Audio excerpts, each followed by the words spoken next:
All right. Hello, everybody. Welcome in to another episode of the Full Send Half Mass Podcast, episode 125. This weekend, man, there was a lot of races. We had Trucks Xfinity Cup over at Nashville. We had IndyCar and IMSA in Detroit, which I think, is turning into like the next best racetrack in America. I think it's so cinematic every time, bro. It's can't miss television. And then also we had F1 at Spain this weekend for the Spanish Grand Prix at Catalunya.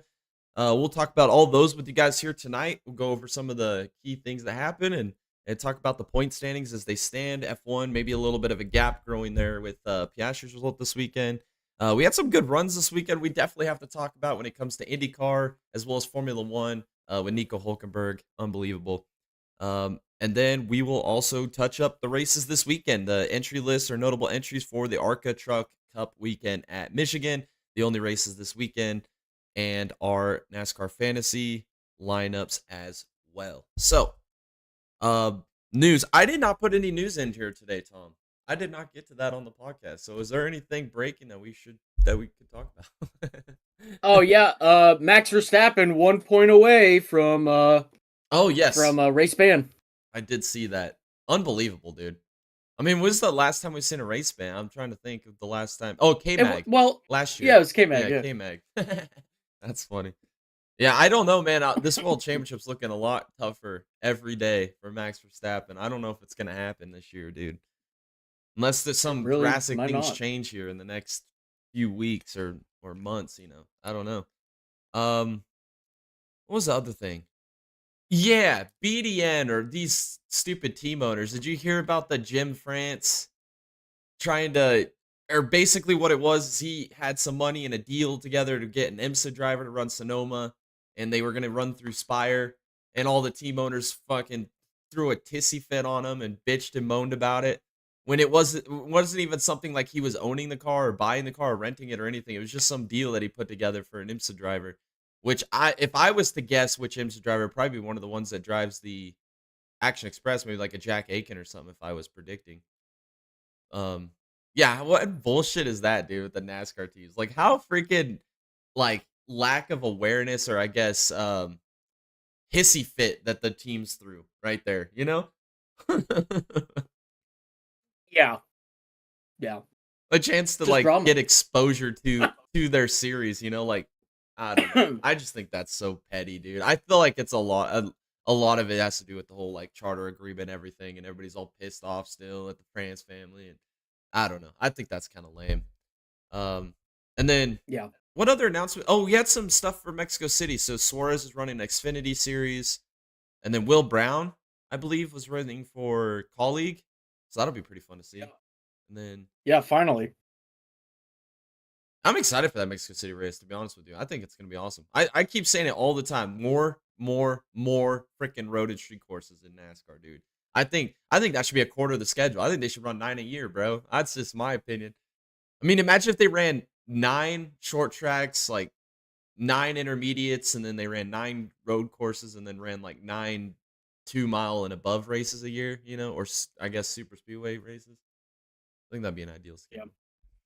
I mean, street courses put on shows for all series, Every series. I and mean, well, and they're exactly. We'll always talk about good. it with Detroit here in a little bit, but yeah, I agree, man. I think the Cup cars around Detroit would be freaking wild too, man. That would be nutty. Yeah, I would. Oh man. Yeah, I don't really have any other news. Besides that, you got touched on the Max Verstappen, a few things with Mexico City. Alrighty, let's just get into it. Truck Series, Rajah Caruth, man, gets his first win of the season of the year. Had to hold off both Corey Heim and Lane Riggs in that race, which they both kind of split the both stages.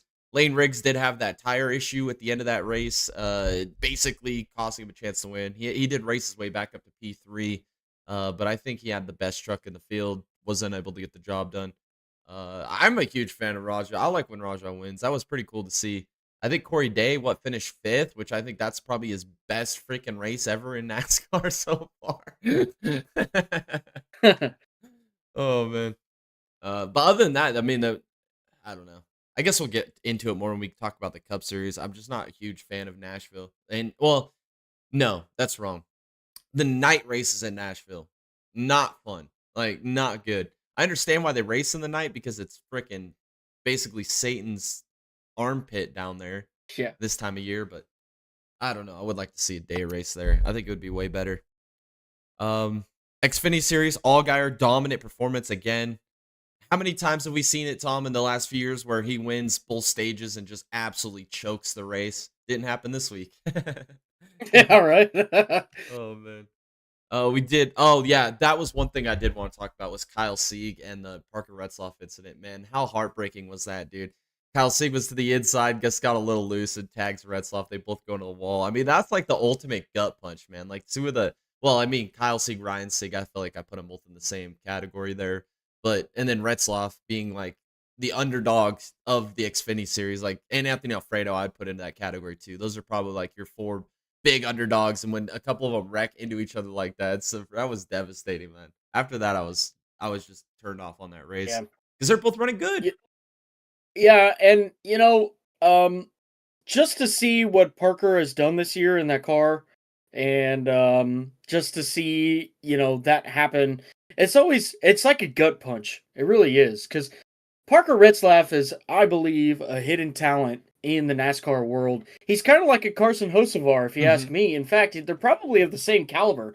Um, you know, um, what am I? Retzlaff, thank you. Retzlaff, really hasn't had a shot at good equipment either. You know, Carson now is getting some good shots with some good equipment, and it's showing. But I don't think Retzlaff has had that opportunity yet. But if or when he gets that opportunity, I feel like him and Carson are of the same, stature. No, I agree. And then, I mean, that is the case because look at Jordan Anderson Racing this year. How far of a drop off in performance they've taken this year. And it's not even just like the 31 card Blaine Perkins. It's also Jeb. Like Jeb was a weekly contender when Retzloff was in his team car, and now Jeb looks pedestrian out there at best. So Normal traffic. That's what he looks like. exactly. Yeah. Oh man. Um, what else? Oh yeah, that big one on that restart on stage 3 when they had a big stack up. Ekish just absolutely came in there like a heat-seeking missile, as you would say. He tears off the front end of his car. I think Brandon Jones went around. Anthony Alfredo was in it. Josh Williams, I think, would slide into the grass. That was one of the most Xfinity type restarts. How many times has that happened this year? I feel like that's like the third time that's happened in the Xfinity series this year. A checkup like that on a restart. That was It's pretty crazy. common. Yeah, it's becoming more common every week. It's funny. And then, I mean, that's really all I have for this race. Zilich did run P2. It looked like he was going to win there for a little while. But then Allgaier was able to get back by him and kind of take control of the race late there. He had the best car. I mean, he was untouchable. I mean, if he lost track position, he'd drive right back through the field. Once he had the track position, it felt like he was just playing cat and mouse. He wasn't even really pushing the car that hard. He was just maintaining a gap. Like, that's when you know you have a dominant car. When you're just sitting up there and you're just like, how much is my gap? 1.2? I'll just keep it there. We'll just leave it right there. We'll play with these boys a little bit. That was fun to watch. Um, Not really any notable good finishes there in the Xfinity Series race. But again, like same thing I'll say about the Truck and Cup. I just feel like night races at Nashville are just it's not a good recipe, man. Like the Xfinity Series race, the first half compared to the second half was a night and day race, man. Like the beginning when it started in the heat of the day before it went dark, like that was some damn good racing. Like side by side, the outside groove was there. The inside was real tricky, like we saw with the Kyle Sieg incident getting loose. Like that was a fun race, and then it got to the nighttime, and then everything just leveled off again. And that's in the Xfinity cars. That's saying something. Alrighty, I have nothing else for the Trucker Xfinity. Rajah gets win. Allgaier gets win. I mean, I don't know. Do you think Rajah is going to be a championship threat this year? Do you think he'll get to that standard or that level? No, I don't think so no. either, man. Like I like Rajah. I'm a big fan of Rajah. I see the talent. Um, Spire trucks have not been that great this year. I feel like he's kind of been putting that car on his back a little bit.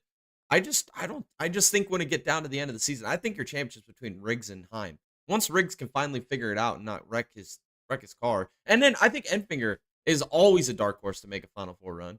I mean, that he it doesn't matter what race you're at. he's gonna find a way to put it in the top 10 at the end, no matter how much he struggles. And then I don't know, are we seeing the best out of ThorSport right now? Like ThorSport's been bad to start this year. Like, I don't know why my mic sometimes doesn't work, but sorry. But yeah, man, what the hell is going on with ThorSport? They're absolutely missing. Like they're gone. Did they even race last weekend? I didn't even see them. I didn't even think they were out Like, there. Yeah.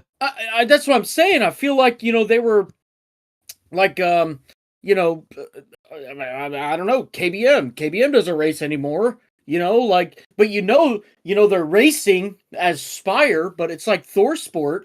We know they're there, but like, I haven't seen them in freaking weeks. They're not. They're pedestrian, man. Like, I don't know what's going on with ThorSport, but I mean, when you have Ty Majeski as the defending champion, and I haven't seen him race all year, that's a problem. I think he was only up front one race all year. The only one I remember was the one at Martinsville. Shit, I don't remember. When him and Honeycutt wrecked for the lead. That's the only one I remember. Oh, yeah. Okay, I do remember that. Yeah. Other than that, dude, your point's valid. That. I can't remember a race where Majeski was even relevant. I mean, at all. Yeah. It's crazy. And Ben Rhodes, I mean, I looked up, was it Charlotte last week? I looked up and he's running like 22nd in the truck series. And he's like, what, a 2-time champion? I'm like, what is happening to ThorSport? And then you got Crafton, which that dude is 3 years past retirement, in my opinion. Yep, 100%.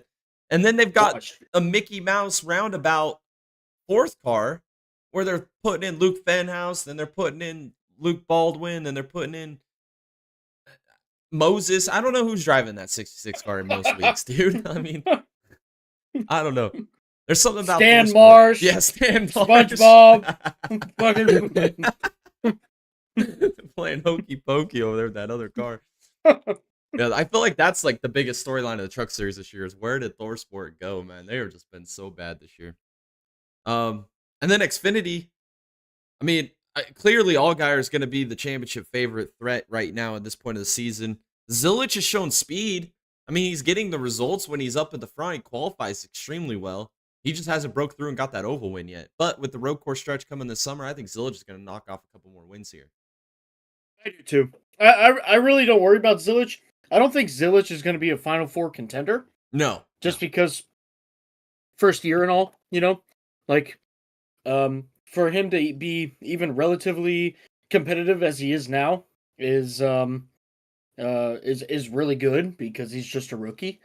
But I don't really expect him to be in the Final Four. Maybe though. Maybe we'll see. I don't know. And the cool thing about Zilich too is he's running up there off of pure raw talent because he has no experience on oval racing. Like he didn't grow up oval racing. Like he didn't run. Like he just barely ran a few cars tour races, and then he was like, boom, thrust right into NASCAR. I mean, it's impressive how quick he's able to pick it up with just raw speed without experience. I guess other dark horses for the Final Four in the Xfinity would probably be out of the Haas Factory team. I mean, Sam Mayer showed pace pretty much every week. I don't really like the guy. I think he's kind of a hack, but I think he's going to be a threat for the title this year. Creed's the inevitability of ever winning is just never going to happen. I mean, even this weekend at one point he had the lead late, and I was like, "Yep, he's screwed." Gonna choke it. You just know when he's leading, it's over, dude. But yeah, that's all I have for Xfinity and truck. I do want to talk about the IMSA race at Detroit. Me and Tom harped on this race for like the last year of how freaking cinematic that race last year at Detroit was for IMSA. And this race didn't live up to that standard, but it was still had some iconic moments. Tommy Milner, Turbo Tommy, dude. How many races this year has that Corvette had that left rear ripped off that race car? It was Long Beach. Yep. It was this weekend and the iconic Daytona. It's like Incredible. They should just start the race with that left rear off the car. I mean, honestly, it's iconic. Dude, at what point do you just smother the whole left rear of the car with panel bond? We make fun of Ford with their design, but maybe Corvette needs to do a little bit of redesign. Yeah, right. And it's always Turbo Tommy, man, every time. Always. And it doesn't fucking miss either. It's every time. No, I saw it post on X and everybody was like, because it was Roxy was the one that ran into the back of him there. But everybody was like, man, poor Roxy. Every time they were up in the front of the field, they just kept getting used and abused. And I'm like, well, if you watch the race, man, like there was some moves there that they were pretty much using and abusing people too. I mean, it was a lot of argy bargy, as Calvin Fish would say, in the GT D Pro class this weekend, which was fun to watch. Um, I mean, I I picked Corvette to win the race, and they had their issues. I think it was a team car, right, that dumped Roxy in the hairpin, and then the best part about that is Roxy's sideways. He just gasses it up and tags the left rear of the three, spins him around, and then goes by. I thought that was the coolest freaking thing, man. That was so iconic, man. That was typical IMSA, dude. Ford was dominant, man. Rockenfeller gets the win in the 64. I thought the GTD Pro class, man, that was just fun to watch. I think, honestly, as much as I love watching the hypercars and everything, I still am a firm believer that the GT3 cars are the race in IMSA. Like, if you can't find any action at the front of the field with the hypercars, just go find some battle in the GT3 cars, and you're gonna see some wild shit happen. And we got it again this week in Detroit. There was so many just absolutely crazy moves, like dive bombs in the hairpin. What was it? That one move? It was the number 48 BMW ends up just sending it into the hairpin, makes full door contact with the 65 Ford, ends up ripping the whole right side off of the car. I mean, that was just poetic, man. Like, how many cars is the BMW gonna run over this year, dude? All of them. They've got a hit list, man, and everybody's on it. They got Porsche already. They took out, well, even in the World Endurance Championship with WRT, they took out Ferrari for the lead at a couple weeks ago at the last round. I mean, at Spa. I mean, just some of the shenanigans that BMW, like, they're gonna be the most hated team in all of sports car racing here before long, if not already. Oh man. And then late in the race, this was what surprised me, Tom. I did not expect Acura and Cadillac to be as fast as they were, because they have been just dog water this year. I mean, was it at Laguna where everybody was a lap down besides the BMW and the Porsches? And like, you're looking at Acura and Cadillac, and it's like they were driving LMP2 cars compared to hypercars out there. Like, it was like mind-boggling how bad they were. And then even at Long Beach, they were just terrible there too.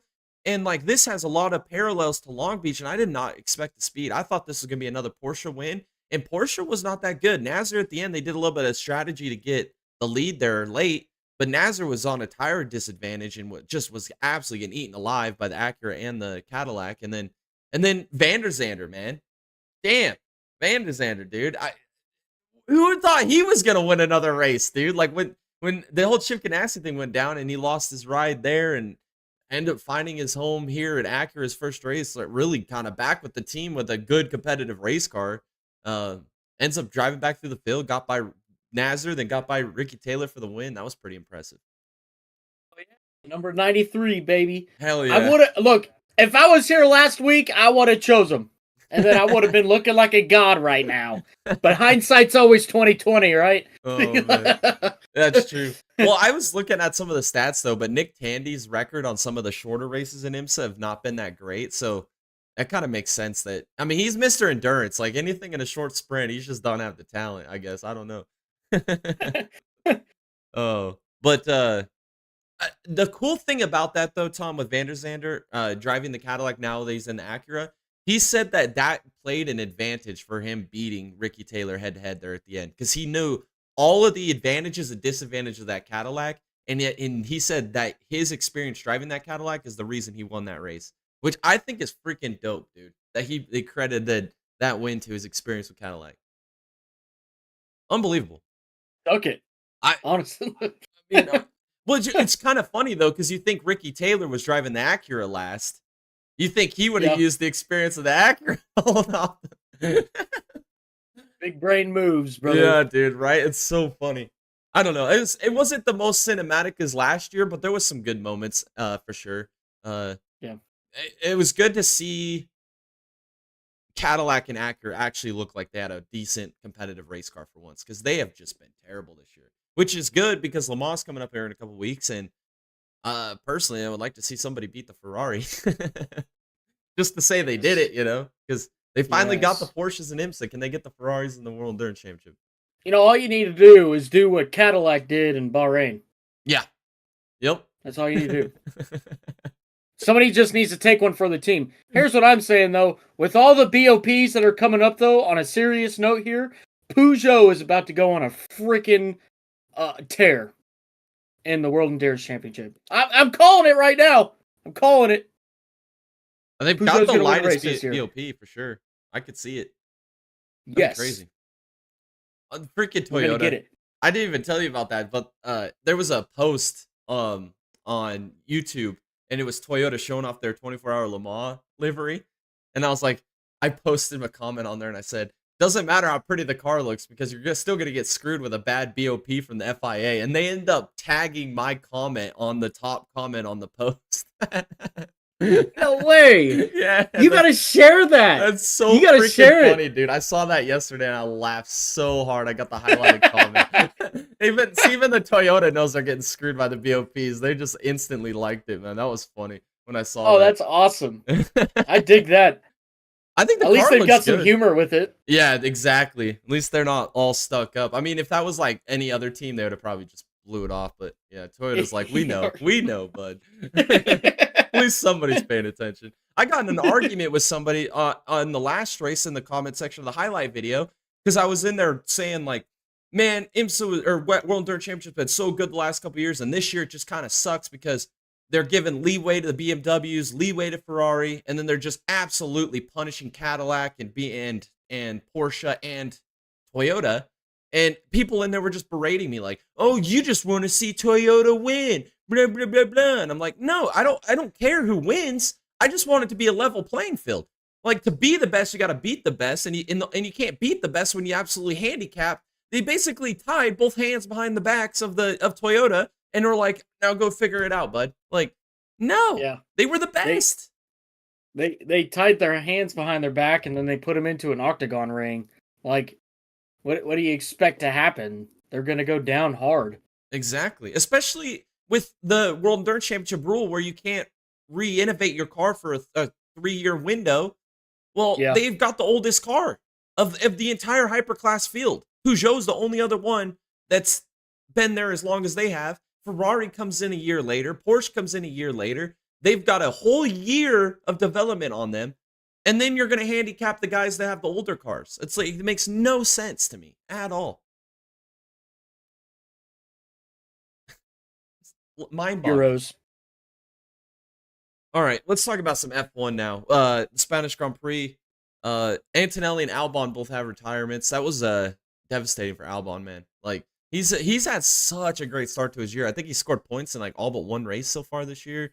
Just doing a fantastic job. Finally, the bad luck came and hit him this weekend as the retirement. And then Antonelli, more engine issues. He had engine issues at the last round, or not Monaco, but the one before that at Imola, and then has this one here at Catalunya. It's just, man, Mercedes, how far they have fallen. Yeah. Well, Antonelli's had a really good start to the season too. It's just these mechanical errors or mechanical failures are going to be the end of them. Yeah. I mean, you can't really have that. Yeah.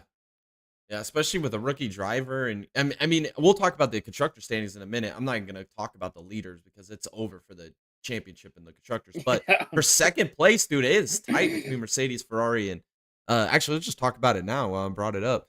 In constructors right now, Ferrari is 6 points ahead of Mercedes in third, and then fourth is Red Bull, 21 points back. So, I mean, it's going to turn into an absolute slugfest for that second, the World Constructors Championship, man. Yeah. And after all of this, how the hell is Ferrari P2? That just, well, I understand why Red Bull's where they're at because Max is the only one scoring points for them, but Ferrari, dude, like they've had such a bad year, it feels like. It just seems like nothing can go right for them, and somehow they're ahead of Mercedes. It's unbelievable. Especially with consistent George or consistent Jorge, and then I guess with Antonelli's incident or problems that he's had recently. Well, honestly, I think they threw it away at Monaco. I feel like that was the turning point for Mercedes. I don't think it's going to get better for him, dude. I mean, how bad they botched Monaco and then to lead into this. Yeah. Terrible. So it's awful. what was I going to talk about? Oh, we got to talk about the Verstappen and Russell incident because this is absolute wild. So Verstappen made a pass, I guess wasn't a clean pass per se. And the team's telling him to give the position back to George. And then instead of giving the position back, he lets him get like a nose ahead and then he just dive bombs him and makes contact and then loses uh his what was it? Would have been P5. He ends up finishing or relegated back down to P10. Is the frustration boiling over for Max? Like, is this like the sign of the end of a dynasty? Probably. I mean, wouldn't you? I mean, you're driving your ass off every weekend, only trying to finish on the podium. Your second car still isn't doing shit. Your whole team is in disarray because of Christian Horner, and then on top of that, you've got rumors flying around the paddock that you're going to Mercedes. I mean, put yourself in his shoes for a second. Of course, I'd be like, man. This is another freaking episode of Jersey Shore. That's all it is. Yeah. It is though, man. It's like, man, you just look like Max is just like, doesn't look like Max Verstappen world champion. And he just had a kid. He's a dad. That's true. That's going to change a lot of things. Yeah. So, like, yeah, I'd be all up in there. Man, maybe I don't even want to do this, man. This shit sucks. Yeah, maybe it's time he goes and does some sports car racing. I mean, what more can he accomplish in Formula One? I'm sure he can keep winning for the next 10 years and get the all-time win list and championship list, but I want him to go to IndyCar. I do too. Yeah, that'd be dope. I think he could. Like, I mean, he could be a 2 seasons. That's it. Yeah, just two come seasons. Over 2 seasons. Him and Pelot head to head in equal equipment. Oh God, man, that would be. Man. Magical, sorry, Kiffin Simpson, but you gotta go. Yeah. Or maybe Scott Dixon. I don't know. He might retire. Maybe he'll take over for Dixon when he retires. That'd be freaking dope, dude. Max versus Pelot and Ganassi equipment. Dude, that would be the dream team, bro. If Kiffin's out and they have Dixon, Pelot, and Verstappen, bro. God. Holy shit, bro. That's like a freaking racing fan's wet dream right there, bro. I'd have to go to multiple races, man. Oh, dude, I would. Same. I would be going to every race, dude. I would try to find a way. Pete. Yep. Yeah, I'd go to St. Pete. I'd go to Barber. Where else? Probably Nashville. I'd like to go to Detroit for sure. Yeah. That'd be fun. That'd be fun. Yeah, that would be fun. Oh, that would be. Alrighty, and then the last thing with the F1 race I did want to talk about was Hulkamania is freaking running wild, bro. That had to have been the most legendary drive I've ever seen, bro. 15th to 5th in a Sauber, dude. Hulkenberg, man. That's crazy. That is crazy. He's such an underrated driver, dude. Yeah, he really is, but what a hell of a pickup by Audi. Yes. To bring him over. A hell of a pickup. Oh my God. That guy's far from over. And being done. Far from it. I think we kind of harped on that last year too when we heard the Audi announcement when he get pulled over there because it was between him and Bottas were the two guys that were thinking about retaining Bottas or if they were going to bring Hulkenberg over. And we both said, I mean, I feel like you can't go wrong with either of those decisions because they're both veterans. They're going to be able to get the best out of the equipment. They're going to be able to develop a new car for you guys. Like, I think this is going to work out, especially if Audi does what Audi always does in motorsports and they just hit the ground freaking running, dude, like Nico Hulkenberg, watch out, man. He might be a guy to contend for wins here in the next couple of years if he stays with that Audi program. Yeah. That's going to be fun to watch. I'm excited. Alrighty. Piastri wins yet again over Norris, P2, and then Leclerc, P3, bringing the Ferraris back into relevance this weekend. We'll give driver standings. Piastri now 10 points ahead of his teammate Norris, and then Verstappen with that big hit to the points, man. 49 points back now. It's he had it. He was within a race. And now here he is buried 2 races back now. I don't know if he's gonna be able to overcome that. That was detrimental. Yeah. Unless we get a Rosberg Hamilton Spain 2016, where Piastri and Norris wreck each other one of these weeks. Could happen. We'll see. Alrighty. Indy NXT, this race was freaking wild, man. We had a big wreck on lap 1 with Callum Hedge ends up just absolutely bulldozing uh Miles Rowe, dude. In the center of the corner at the apex, just absolutely drove through him, turned him around. And the track is so narrow in that section, dude, that everybody behind just piled in. It was like a freaking parking lot, dude. And the funniest thing about that, dude, was Haley Deegan in the back of the pack. She ends up running into the wreck, and then somebody comes in behind her and just absolutely TKOs her. She ends up getting kind of airborne. You can see her wiggling in the cockpit. Oh man, I can't. I tried to stay off the X grams this weekend because I didn't want to see all the simps just absolutely berate this man. I don't even remember who was in that car behind her, but I'm sure that dude's got the rounds this weekend on the old X, man. Probably lost his career too. You know. I remember the last guy that was on Haley Deegan's hit list. He's winning races now, right? Yeah, he is. Wallace Allen, he's winning races. So tell me what the problem is, Jay. Tell me what the problem is. Oh man. But obviously Dennis Hauger with another win. I thought Lockie Hughes was going to win this weekend. I had a good feeling about it. It didn't happen. I mean, Dennis Hauger's too good. But the craziest thing, man, with like halfway in the race, De Alba's running P2, and he has wing damage. His wing falls off, and he has to pit, loses all his track position, and then that gives the second place to Lockie Hughes. And with like 8 laps to go, his wing comes off and breaks, and it's like, what the hell, man? That's crazy. Absolutely crazy. Both running P2, both threw away their good points days. And then Kyle Collette ended up sneaking in there and getting P2, and I was just waiting for his wing to fall off next. It was a curse to be P2 in that race. And then I do want to talk about Jordan missing here for a second. This dude, man, I think he hit everything but the hot dog stand in Detroit this weekend, man. He had a rough go of it, dude. It was a bad week. I think it was lap 1 going into the hairpin. He locked up all 4 tires and just did a freaking death spin. I mean, and it slams into the inside wall, takes his wing out. Later in the race, coming down the front straightaway, I think he did another little loop-de-loop and spun it around. I mean, he was an absolute shit show in this race, man. That was fun to watch. Alrighty. Let's talk about IndyCar. I'll let you lead off with this one, man, because this was a hell of a race. What a banger. What a freaking banger. All race long. You know what? Kyle Kirkwood, again, gets it done in qualifying, goes out, and basically does some heroic stuff throughout the race. Gets damage on his front wing. That front wing's flapping there like that one dude's good hand from Scary Movie, you know, and he manages, not only does he manages to win the race, but he manages to pass cars in the process of winning the race. While that's happening, I mean, it was like watching Alex Palou in Toronto 2023. I mean, that was just honestly, for Kyle Kirkwood, that was a statement.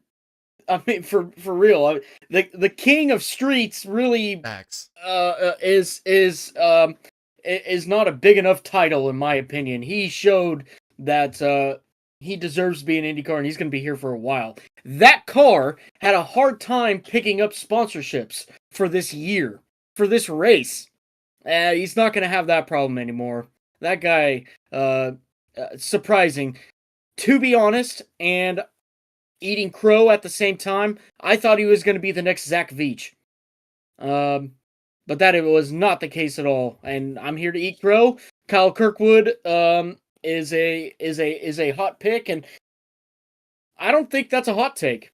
I think that Kyle Kirkwood has shown it throughout the past seasons. He's first win at Long Beach, second win at Long Beach, won multiple races this year now, and really only 2 drivers have won this year, and it's been Kyle Kirkwood and Alex Palou.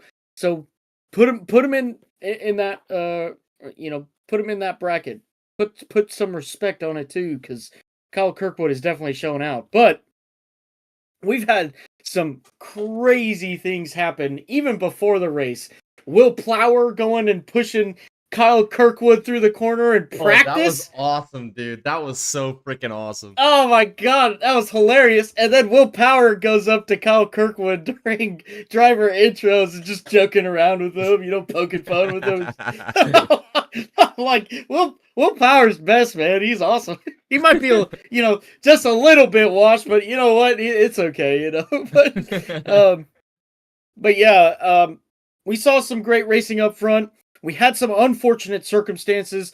Rosenquist and Foster. Foster had a right front failure on that car. Slammed that wall going like 170 miles an hour. I mean, he absolutely pancaked that car and then slams in the back of Rosenquist. Rosenquist hits the tire barriers. Foster goes into the runoff and hits the tires there. Rosenquist was complaining that his leg hurt. Barely got out of the car, put him on a stretcher, took him to the medical center. But he was released and he's good. He'll be back for the next race at St. Louis. So no issues there. He'll be back. And then the other thing was with Alex Palou and David Malukas. Malukas just maybe just a little bit of the excitement, got to him. I would be too if I was in an AJ Foyt car and I was battling up front like that. Boy, I'd be sitting there freaking shaking all over the freaking road, waiting for my right front suspension to blow up or something. I'm amazed that car held together. But yeah, it took Alex Palou out of the race. His first DNF of the season, and making his average finish plummet. Because it was at 1.17 at the beginning of the race, and I don't know what it is now. But yeah, that sucks. David Malukas went on X afterwards and apologized and all that other stuff. I still think that even though David Malukas made a mistake, that it was more sincere than other drivers of past and different series as well. Malukas is in a pretty good spot right now to find himself moving up potentially in the future, so I don't think he's going to try to do that on purpose. So, but Malukas got a pretty decent finish out of it. Santino Ferrucci, let's talk about that for a second. Because let's talk about the luckiest motherfucker of the weekend. And it's Santino Ferrucci. That dude had radio comm problems all race. They got a transmission into him that says, hey, when your fuel light comes on, just pit. We'll play it safe. That guy comes in and pits after his fuel light comes on, goes out, caution flag waves, and he goes straight to the frickin' front. Can you believe that? That's insane. Yeah. Like 19 laps to go and he finds himself at the front. And then, with restart, some craziness happening, he tried holding off Kyle Kirkwood. Kyle Kirkwood absolutely took off after he passed Santino Ferrucci. Ferrucci was just hanging on for his freaking life at that point. But yeah, we saw some heroics by Santino. Santino actually finished his second. It's either his first or second career podium. I think so. Yeah. I think it's his first. I think I remember AJ. No, didn't he finish third last year behind Cooter? Or was it Cooter that finished third? He finished fourth. Yeah, I think you're right. I think it was last year he finished fourth. But yeah. But yeah, and then he gets penalized because he didn't have enough weight under his seat. So he had a light car and got penalized 25 grand, stripped the points, but he gets to keep his second place finish in the record books. So basically a wash weekend for Santino there, but regardless, that's probably a pretty good pick-me-up for AJ Foyt given their, previous years. But I don't even remember who finished third. Will Power finished. Oh, it was Herta. It was Herta. Power finished fourth.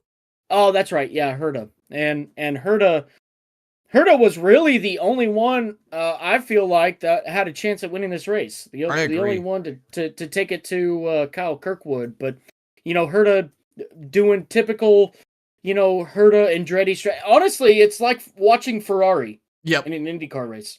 Every freaking race. It's the same shit with these guys. And I don't know if it's just the name Colton Herta, if it's the team Andretti Autosport, or if it's just an individual engineer that just keeps screwing them over. But I I don't know. I mean, it's crazy. Colton Herta should have wins this year.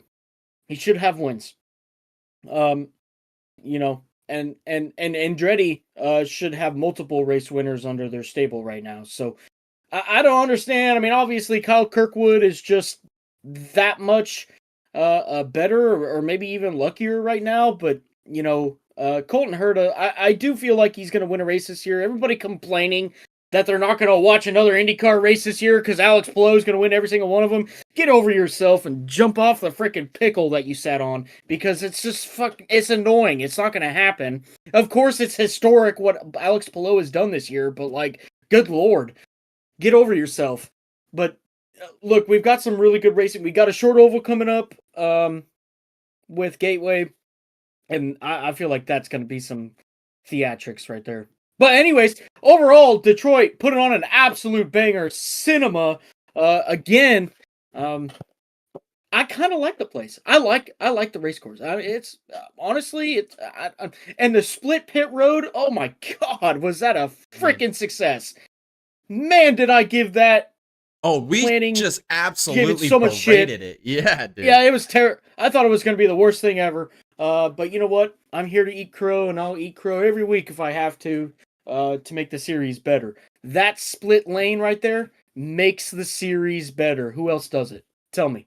Nobody would even try it. I'm surprised they haven't even tried it at other tracks or any other type of street. Because I think when we saw the Detroit layout, when they first announced it, like, we even hated the layout. Because if you look at the layout, like an overhead view of it, it looks like a terrible fucking track, but it puts on a show, bro. I think why it does so is because I think it has the longest straightaway in all street courses in the entire world. I mean, like, that straightaway, dude, heading for that hairpin is, I mean, the amount of runs, that's where Kirkwood was eating them alive, dude. He was just getting such massive runs out of that corner, that final corner headed for the hairpin, that he was just absolutely taking advantage of everybody. And then, I mean, he was just on another level. I mean, like you said, dude, Kyle Kirkwood, street course master, dude. Like, he's probably the best street course driver in IndyCar, and I don't think it's particularly close at all. I mean, Palou's had success on him. We've seen McLaughlin have some success from time to time, but right now, I think it's 100%.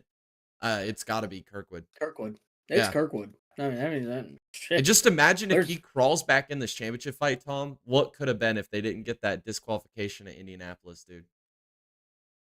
Like, how many points he gave up? I mean, we could talk about the points real quick for a second. Kirkwood's 102 points back in third. Pato's 90 points back in second. Imagine without that disqualification, how many points Kirkwood would have gained this weekend, man. Hey, that's another thing to talk about. Where is McLaren? I got something to say about Pato here, too. I agree. Oh, yeah? Freaking Pato, dude. They interviewed him, and he's like, this place sucks. This is stupid for IndyCar. I'm like, dude, shut the fuck up, bro. I think, like, honestly, bro, like, Detroit is a perfect place for IndyCar, man. Like, the city itself with the Chevy ties, the Ford ties, if Ford ever decides to get back in IndyCar or whatever, that'd be cool. But bringing the sports cars there, racing in downtown Detroit, genius fucking idea, dude. Like, whoever thought of that, well, it's Penske that thought of it and did it, but I mean, just genius in itself. I would rather race a Detroit street course every year than Belle Isle, and you can fight me on that. That's just how I feel. I think it's a perfect place to have an IndyCar IMSA doubleheader like that. Yeah, I mean, I don't know why he would say that. He's driving a Chevrolet. Why wouldn't you want to go there and represent your brand? You know, you've got the Chevy logo on your freaking car, dude. Just work it to your advantage.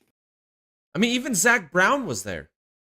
Yeah, exactly. I mean, I'm sure he had his knee pads because he was probably trying to get some more money out of his sponsors. But yeah, and him complaining about freaking, we need to drop more cars out of IndyCar and make it, nobody cares about the bottom half of the field. And dude, shut up. Let's talk about Nolan Siegel before you go any further. Yeah. All right, where has that guy been? Let's drop a car off of you first. You do it first. You got the talking part done. Yeah, especially after he let Malukas walk and he let Teo Pourchaire walk. It's like, like two of them makes no sense. Two great drivers, and you just let them walk. Like, Yeah. Look at Yeah. David Malukas now, right? Yeah. Probably on the worst team in IndyCar, and look what he's doing. Yeah. Unbelievable. Yeah. So Zach Brown, suck on some freaking peanuts and go home. Yeah, no shit. Go back to Formula One. Yeah, Formula E. Yeah. I do want to talk about some of the Twitter beef though that happened after this race because we got to talk about Scott McLaughlin and Tony Kanaan, dude. That was hilarious because, I mean, the gist of it basically McLaughlin bitching and moaning, kind of doing his thing, and then TK or kind of directed at TK, and then TK's like, "Well, I was gonna go talk to your team principal about it and work it out, but oh, I couldn't find him. Oh." I thought that was freaking awesome, dude. DK is a treasure, man. He always has been, dude. Always will be, man. He's such a freaking gem. He just sounded like a freaking loser, though. I mean, sure, but like, it made for good freaking entertainment. That's for sure. Sure, absolutely. Like, I agree. Again, who did he hit again? Was it Nolan Siegel? Yeah, it was Siegel. Okay, so who freaking cares? Who's gonna finish last anyways? Yeah. Oh man. It's just comedy. Joke. And then the other one that was funny too was Herta said, "What happened to the IndyCar meme guy on X? I miss when he used to make fun of Rossi." And then Rossi commented, "What the fuck did I do?" I thought that was awesome too. It's great. You don't see the NASCAR guys doing that. Dude, NASCAR couldn't do this, man. This is all authentic. Like I remember last year when freaking at Detroit when Ferrucci and got all pissed off at Kirkwood and his little mighty tiny little midget ass runs up there to try and fight Kirkwood, and Kirkwood just laughing at him as he's trying to fight him. I mean, dude, just some of the most like hilarious things can happen in IndyCar, man. Some of the most dramatic things, dude. It's cinema. It's just like the characters in IndyCar are so good. I think because in F1, dude, it just feels like there's no character in F1. Like the only one that had any character was Bottas, and he's not driving right now. You know, and it's like you get to IndyCar and you got like 20 characters out there.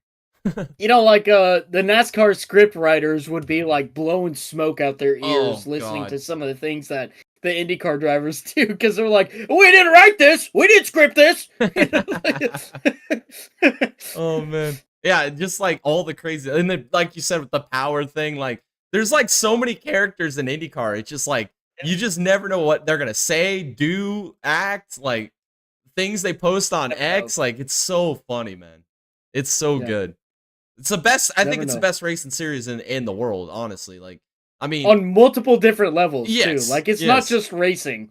It's the drama. It's the social medias. It's the bullshitting with the other drivers. It's Connor Daly getting the Depend sponsorship. Yeah, like it's you can't make it up. If IndyCar had their own Drive to Survive, dude, it would be the #1 rated show on all of television, dude. Just because of all the shenanigans. Like, all you gotta do is just have a camera that follows Ferrucci, one that follows Cooter, one that follows Kirkwood, one that follows Power, one that follows McLaughlin. Yeah, like there's like 6 guys that you could follow around. Like, it wouldn't be Pillow, it wouldn't be Newgarden, it wouldn't be Pato. Like, those aren't really your personalities. Like, you can follow Malukas around. Malukas has some funny shit. Like, Rossi and Herta. Like, Rossi would be really good for that show, too, man. Like, I'm telling you, there's like 8 guys. If you just, like, focus on those 8 guys for a season, dude, and had a TV show, reality show based around them, like comedy television gold, dude. Like, they wouldn't have to script anything. Like, it would literally be the realest reality TV show you could get. It would be so awesome. All right.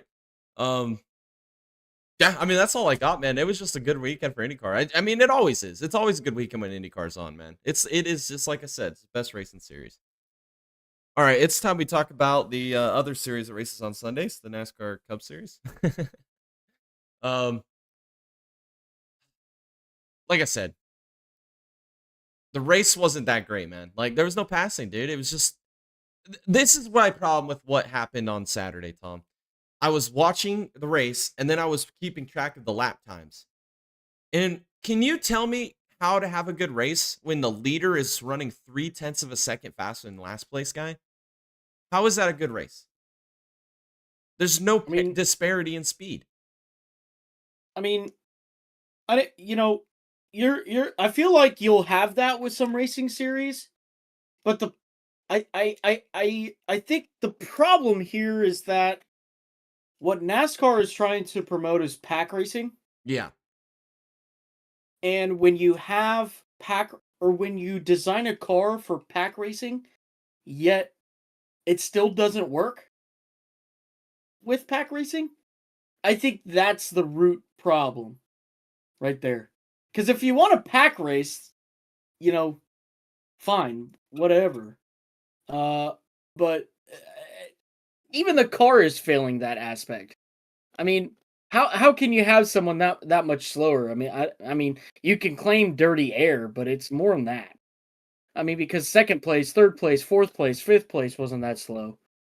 right. But I don't. Yeah, there typically there shouldn't be a problem with that type of speed difference, especially in NASCAR. Because it's just a stock car. There's no arrow to it. I mean, hardly any arrow to it. It's just a freaking brick moving through the air. It's whoever can put down the most power coming out of the corner. That's not the case anymore. I just feel like there's just you know what, Jam? I'm sick and tired of talking about it. I know. Me too. I mean, I'm it's just just like I feel like NASCAR just kind of lost their identity with this new gen car because they tried so hard to build a GT3 car. So they left the roots of stock car racing. And then the car's not good enough or like technically advanced enough to be a GT3 car. So it doesn't race good like a GT3 car. It's just like I said, man, we need more road courses. Like if the next gen car was a road course only series, I think we'd have good racing, to be honest. Some of the best races have been on road courses in this car, dude. It's not even debatable. Just look at Coda. That was the best race of the fucking year. And that race was freaking amazing, bro. Like that race was can't miss TV. Every other race is yeah. just on the ovals, it's the same freaking thing, man. It's the same thing. It's just same thing. It's like what flavor of vanilla do you want? Like we're gonna put it on next week. We're gonna go where do we go next week? Michigan. It's gonna be the same freaking thing we saw at Nashville again at Michigan. Like there's just no identity to NASCAR anymore. Like there is none. And I mean Blaney wins. I was waiting for the caution in the last 12 laps. I'm sitting there watching it, and I'm like, the caution's coming. Like the script writers got it written into the script. Like they're not gonna let this race end on a green flag cycle at the end of this race. And thank God for Blaney it didn't happen because that's the only way he would have lost this race. He was the best car. I mean, it was the strategy call at the first stage to be able to stay out really long, which I don't understand why more people didn't do that. Because the fall off on speed was like a tenth of a second throughout a 50 lap run. Like, why not stay out longer and maybe get a caution? And that's exactly what happened for Blaney. Wasn't there a driver in stage 1 that did exactly that? Yeah, it was Blaney and Cindric both stretched it out all the way to the end of the cycle. And then the caution came out, and then they were able to be at the front of the field, and that's how they were able to get good results. Yeah. Just, Yeah. I don't understand why more people didn't try that. I would have tried that. Yeah. Like, I know I used to get in like little arguments with Nick Pressey all the time because I was like, I could be a crew chief in NASCAR. Like, I could be a race strategist. It's freaking easy, dude. Like, you just go in, take your pit stop, don't change tire, or just maybe change right sides because that's about the length of time it would take to put enough fuel in it. And you gain track position every time. Like, Yeah. that's all you gotta do is keep your car at the front of the field. You're gonna win. Like, or at least get yourself a good finish. As long as nothing else breaks or some stupid shenanigans happen. I mean, it's pretty simple to call these races. Like I could especially in stage racing era. I mean, the races are scripted basically for one stop in the middle of each stage. That's it. There's no strategy. What's your strategy? Well, we're gonna pit before the halfway break of the stage. We're gonna pit the end of the stage. That's it. That's your only strategy. Just, at least when you watch IndyCar, it's gonna be like a 4 or 5 stop strategy, and you're like, all right, when are they gonna pit? What tire are they gonna put on? That's what I told my dad. I was like, if NASCAR went to like multiple tire compounds and say you had to run each compound a minimum of 10 laps, so you'd have to run an unpreferred compound for 10 laps, and you could run whatever compound you want at whatever time. You just have to run each one of them twice, for a certain amount of laps Per stage. Yeah. Per stage. Yeah. You have to do it per stage. Per stage. Yeah. Yeah. You have to run each compound in each stage. Yeah. So you could Yeah. start on the soft tire or you could start on the hard tire. Then you make your pit But stop. you know what? This is all a freaking gimmick Yeah, it's all a anyways. gimmick Why do we have anyway. stages? Yeah. Why do we even have stages? Exactly. That would be the only way to make stage racing cool is if we had multiple compound tires and you had to run each one in each stage. That would be the only way to make it be a gimmick and still be good. Give them like 6 different options. You have to run each one. Every stage. Yeah, every stage. Run each tire. You got to hit 6 times each stage.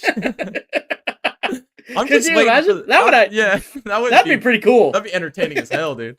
Especially if I just know the day NASCAR develops a fuel cell that holds enough fuel to make it to the end of a race, that's the day NASCAR's over, dude. Like, honestly, at that point, I wouldn't pit at all, bro. Like, at all. I'd run them Jesus Stone tires to the freaking cords, bro. Oh, man. Oh, I think my headset just turned off. That means I lost you, I think. Yeah, I did. Can you hear me? Yeah. Yeah, I can hear you. We're all good. Okay, cool. Perfect. Alrighty. Hocevar. I did nominate him for Bonehead of the Week. Not necessarily for what he did to Stenhouse, but what repercussions are going to come from it. I love it. Oh, man. I can't believe that. Unbelievable. Oh, Recky. Hey, he gets a taste of his own medicine, huh? Yes, sir. I was waiting for him to be sitting out there with his SpongeBob pants after the race. I watched the post-race show just for that one reason, dude, and it never happened. But I don't know, man. I think Hocevar is just good for the sport, man.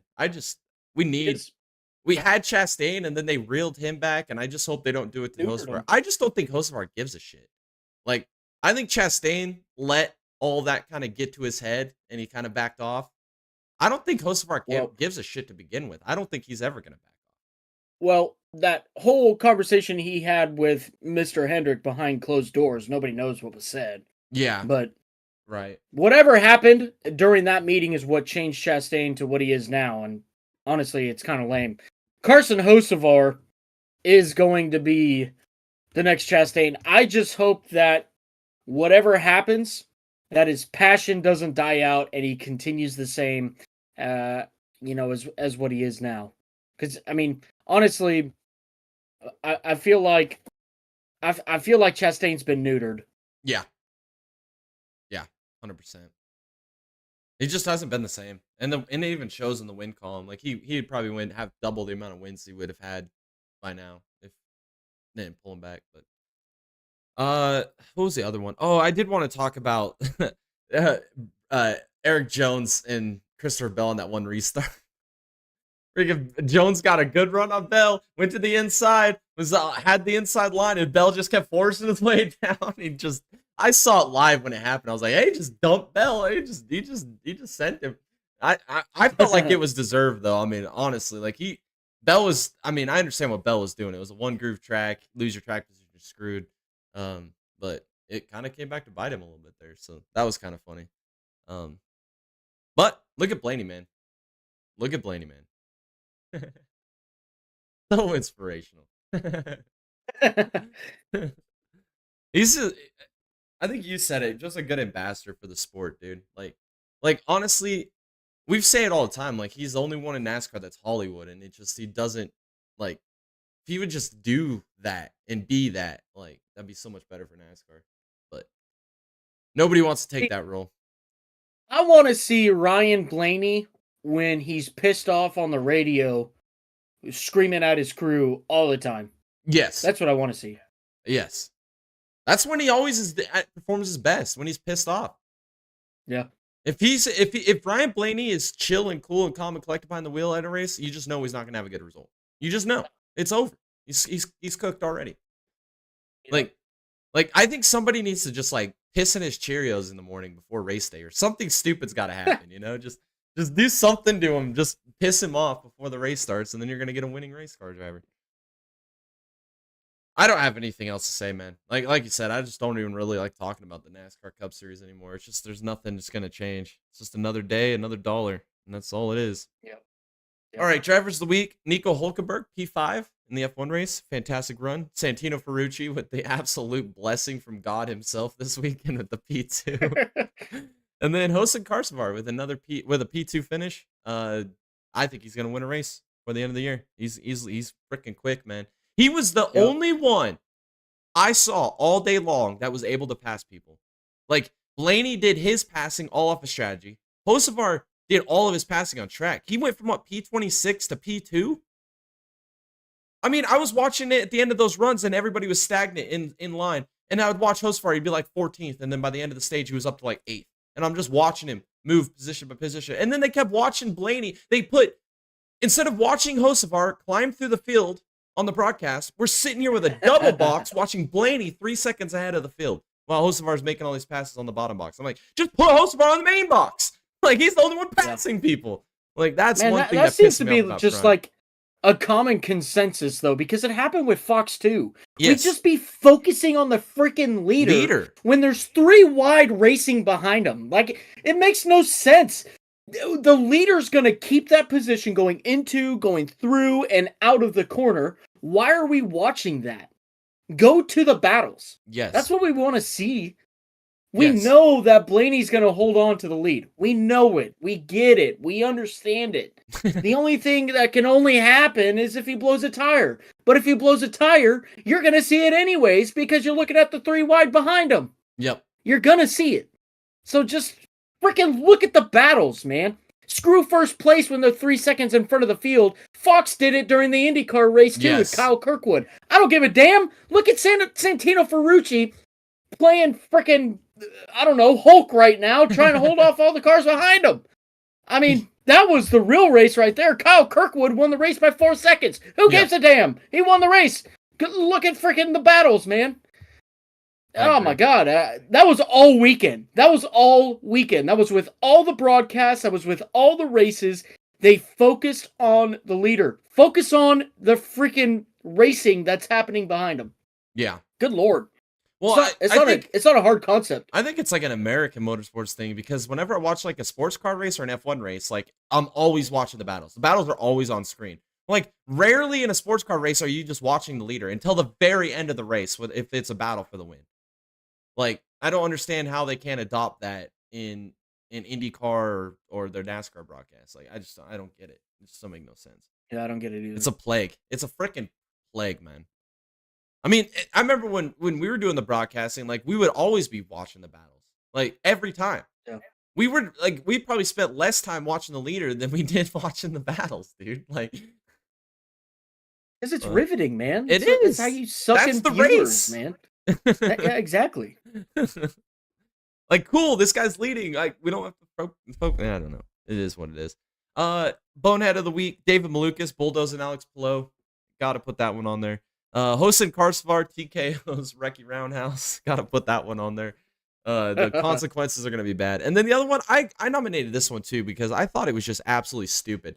Corey Heim, he's like battling for like 13th place and he just clears himself off the wall. You hear the spotter on the replay, the spotter's like, outside, and then he just moves to the outside and wrecks his race car.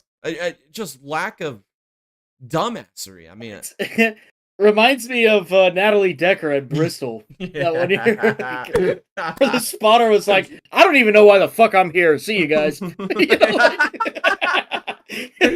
the greatest sound bites in racing history. Oh, man. I'm sorry, guy. I'm fucking out of here. He's like, I'm going to Waffle House. I'm out of this boat. Oh, man. Alrighty. All right. Well, that's it for this weekend's races. Let's preview this weekend's upcoming races for the ARCA Truck and Cup weekend at Michigan. In ARCA Series, Gio Ruggiero is going to run for JGR in the 18 car. Tyler Reif is back in the 23 machine, and then Cole Raz in the 76 this weekend. In the Truck Series, we got Lawless Allen making his return to the Truck Series in the number 1 Tricon machine. Corey LaJoy, the LaJoy Dozer, number 7, is in the 07 this weekend for Spire, as well as Karsavar in the number 7 for Spire. And then Ross Chastain will be driving for Nice this weekend, and then Luke Fenhouse playing the Hokey Pokey in the 4th Thor Sport truck. All right, let's make our picks. Friday, the ARCA Series, the Henry Ford Health 200. I think this is a no-brainer. I mean, this guy, the last time they were on a mile and a half track, he absolutely annihilated the field. Brennan Queen, dude. Yeah, I think it's gonna be the same this weekend. The only one that was even close to touching him was William Swalich, and Swalich ain't in the field this weekend. So I think Brennan Queen's gonna absolutely annihilate the field. It's gonna be sad to watch if you guys are watching this race. And then my dark horse, I'm gonna go with Andy Jesus as always, man. I mean, he is Mr. Consistency. I think one of these days, man, the moon's gonna line up, the tides are gonna be level and flat. Uh, this reincarnation of Jesus is gonna happen, and he's gonna find victory lane. It's just gonna happen one of these days. It's gonna be the most random race, most random time. But Andy Jesus is gonna win an ARCA race one of these days. Yeah, Jay, I was just gonna choose the same thing as you, because as a favorite, I mean, it is a no-brainer. It's Brandon Queen. Again, we saw his performance at Kansas, which was freaking unbelievable, by the way. Absolutely unbelievable, out of this world. Like, I don't even know how to even further explain it other than just incredible. But yeah, I don't think that there's going to be a lot of people to touch him this weekend. So, with my dark horse, again, I wanted to choose the same, but I'll go a little bit different here. I'm going to go with Brayton Laster. And you know what is going to be a successful race for him?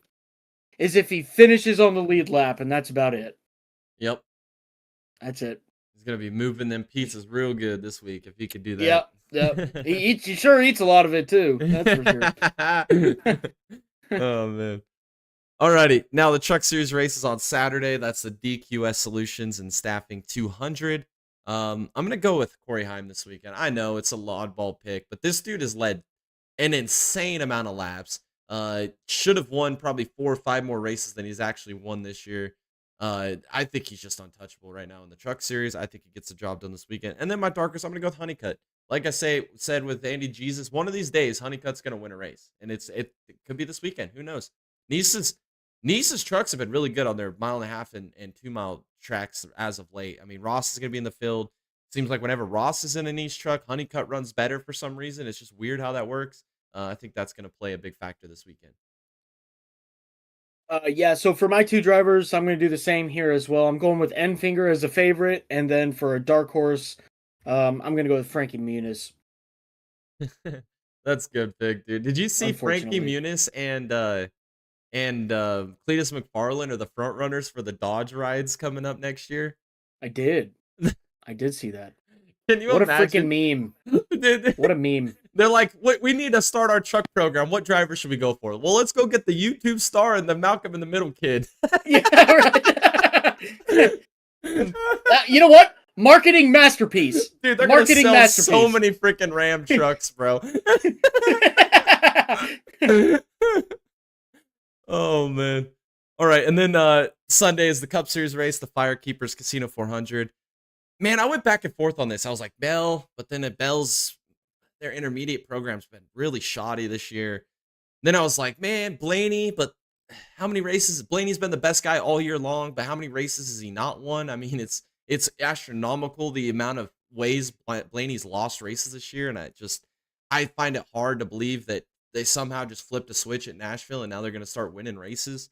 So I'm going to go with the other guy that's been the most consistent up front, and that's William Byron. I think he's going to be the guy that gets the job done this weekend. And then my dark horse, because, man, this dude is just freaking fast, bro. And he don't give a shit, man. He races in the weekends. He's just doing his thing. He's got his Dale truck. Yeah, he's got the Dale truck ripping around Mooresville. You can't miss him if you find him. He's at his hometown track, man. Like, what a place to get a first career win, man. Carsavar, man. He all day. Hosting Carsavar for the dark horse. For my favorite, Jay, I had the 3 same drivers in my head as well, but I'm going with Blaney. I think Blaney's been turning up quite a bit lately and being able to finish races. Not only finish races, but finish them good. Like, get good finishes out of it. Definitely the staple of the Penske organization right now is the 12 car. I don't know what they have versus the other guys, but man, Blaney, I just feel like he's turning up. He's either going to win the race, finish second, or finish last. Yeah. So to me, I feel like that's a pretty good ROI right there. So for my dark horse though, I'm going Hostin Carsavar as well. I mean, come on, man. Who else you gonna choose? Noah Gragson? Good Lord, get out of here. Freaking. Does that guy even race anymore? Oh, wait. Oh. I saw him last weekend. He was wrecked as shit. Yeah. I remember. Facts. Oh man. No, what's funny though, watching the broadcast this weekend though, is Carl Edwards called him Hosen Karsavar too. No way. He did. I should have clipped it, man. I started laughing my ass off. He was like, Hosen Car I mean Carson Hosevar. That's awesome. I was like, damn, bro. I was like, this shit's gonna take off, dude. I was telling my dad, I was like, he should just change his name to Hosen Karsavar. Like, he should just do it for the meme. I think it'd be hilarious, bro. Oh, all right. Fantasy picks for this weekend. I've just kind of threw my lineup all over the place here. I got Chastain, Elliott, Bubba, Priest, and Hosen Karsavar. All right, I've got Byron, Blaney, Karsavar, Priest, and I just realized I don't have any more Bell picks, so I'll go with Busher. There you go. That's a good lineup. I feel like I'm just kind of saving. I've got about 4 to 5 picks on some of the guys that you would normally take, so I'm kind of just gonna wait a little bit. I don't know. We got road course season coming. Maybe I should have used some of them this week, but One thing whatever. that you can guarantee, Hung Money's going to be in the wall. Yep. He did it again this weekend, dude. Lap 3. Lap freaking 3, dude. I don't think he's ever Best gonna racer in the recover. world. Best racer in the world. We call that Hung Money. I honestly don't think he's ever going to recover from that Indy double, dude. I think it took 5-10 years off his career, dude. Unbelievable. Well, I mean, he did a hell of a job riding the wave, I guess. I guess, man. I guess. All right, matchups. We got Bell versus Blaney, which I think is a great matchup. This gonna be a tough one. I'm gonna go Bell over Blaney, and it really just comes to what I said with my race pick. I wanted to take Blaney, but like Tom said, dude, he's gonna win or he's gonna finish second or he's gonna wreck. Like, or some bullshit, weird freaking anomaly's gonna happen. Like, how many times have we seen Blaney blow a motor, get caught up in a random wreck that he was nowhere involved with, or a bad pit stop, or a loose wheel, or whatever it may be, dude. It's just like Blaney can't get the freaking bad luck behind him, so that's why I'm gonna take Bell. Yeah, I'm still gonna roll with Blaney here. I still think that either one of these picks is a good choice. I feel like. So I'm just gonna differ from Jay here. I'm gonna go with Blaney. Plus, I chose him to win the race. So. Alrighty, next one is Bubba versus Busher. Every part of me wants to take Busher because of the inconsistency of 2311 right now, but I have a good feeling, man. Momentum is a thing in racing, dude. And Bubba had a freaking really eventful race at Nashville. Did not qualify good. Did not run good most of the race. And somehow salvaged a P6 finish out of it. I feel like momentum's a thing. And I feel like he might have found something there at Nashville. I'm going to take him over Busher this weekend. I think that when we talk about the 17 and the 23, that we also take into considerations how much of a dismal year they're both having. So when you look at that and you see the finishes that these two cars have had, again, I think that this is a great matchup. You could go either way. But I'm going to differ from Jay, and I'm going to take the 17. Alrighty. And then the next one is Hosen Karsavar versus old toddler Ty Gibbs. I'm going to take Hosen Karsavar, and it's not even close. Yeah, this is a no-brainer. This is a no-brainer right here. Dude, Ty Gibbs looked like he was going to be the next best thing to ever freaking hit NASCAR, and he has just had a go at it, man. Holy I think it's the car, man. I really do. It's got to be, dude. There's just something wrong there. Like, it's bad. Yep. Or maybe it's his dad who died. I don't know. I could be, dude. It could be. It could be a lot of things. I mean, yeah. I don't know. It kind of reminds me of Joey Logano in his early Cup start. Yeah.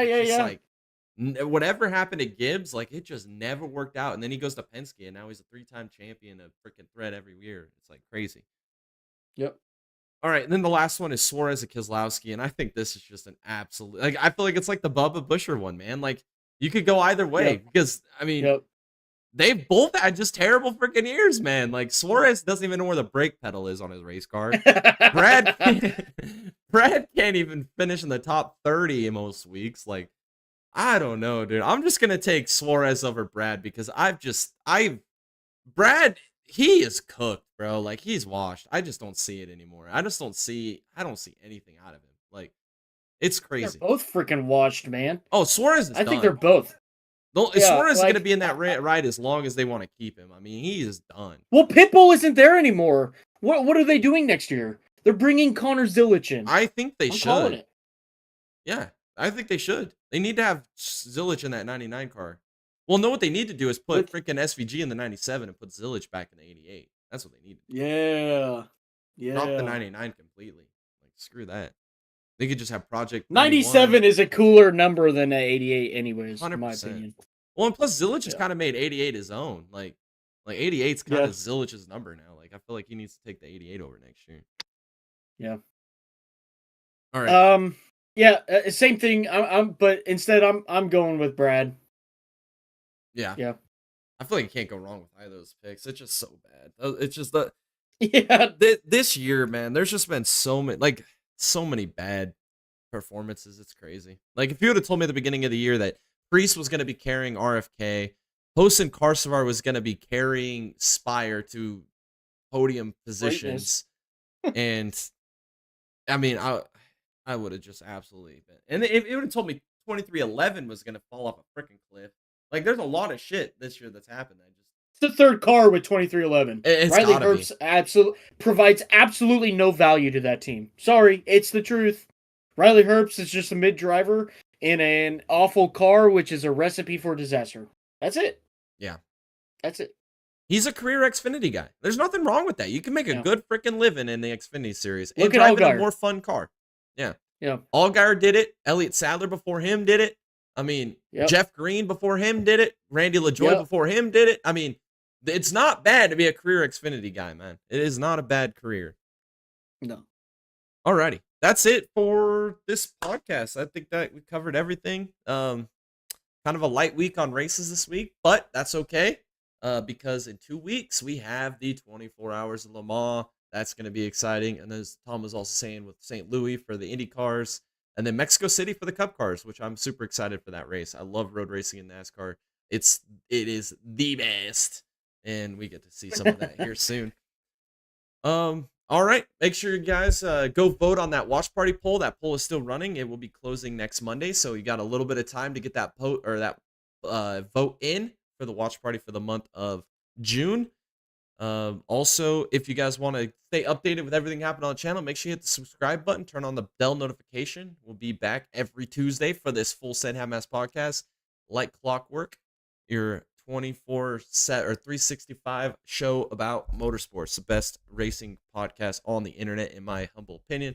And then also, if you guys want to join the Discord, that link is in the description below. All the rumors, news, drama, memes, anything motorsports related for all racing series around the world, it's right here on our Discord. Some of the funniest, best things you can find, and join the best racing community on the internet. Also, if you guys want to support our channel, go check out our merch store. That link is also in the description. You can buy yourself some Big Daddy Big Daddy NASCAR, Big Daddy IMSA, some Dega Boys merch, some hoodies, sweaters, beanies, sweatpants, I think, are on there. I think there's shorts on there as well. Coffee mugs. I mean, all kinds of Dega Boy merch. All those proceeds help us continue to make content for you guys here on YouTube. Also, all of our social medias are linked below to stay up to date with everything happening on all of our social media accounts, as well as our link to our Kick, where we are also dual streaming every week on Kick as well. That'll do it, man. I'll do it. Another fun weekend of racing. The summer months are here. We're going to get road course stretch for NASCAR, the World Championship in F1. You can see how that works out between the McLaren boys, and then IndyCar. It's just heating up with some bangers, and 24-hour Le Mans is on deck here shortly. So summer is upon us. The fun racing is here, and we'll be right here with you guys to watch it all. Thank you guys so much for watching here on this awesome Tuesday, and we'll catch y'all in the next one.